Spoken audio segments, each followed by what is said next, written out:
Hello guys, ito po yung aming pagtatayuan ng kuwan ng aming kubo rito guys. Oh, yan po. Mas maganda po rito kasi may tubig eh. Ayan po. Oh.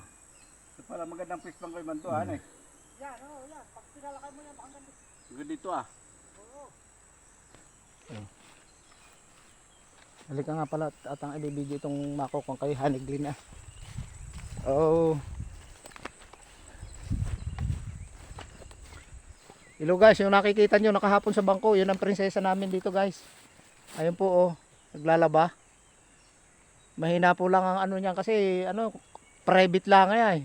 Walang estrelya kaya tagalaba guys. Hoy, tingin! Tingin ka ba? Oo nga. Hello. Oo.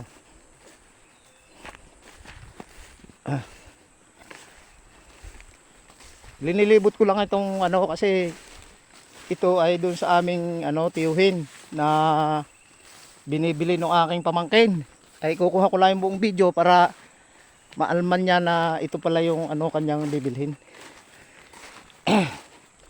Ito po. So ito po yung ano yung doon sa tiyuhin namin guys na bibilhin ng aking pamangkin hanggang doon sa taas. Katabi po lang ng itong lupa namin dito sa Tagiliran. Yan po yung sa amin. Ito po may niyog, may palayan dito po sa lugar na ito. Ito po. Bale magkatabi po lang ng aming lupa. Tapos ay ito po ay doon sa akin tiyo. Opo. Sige po. Salamat po.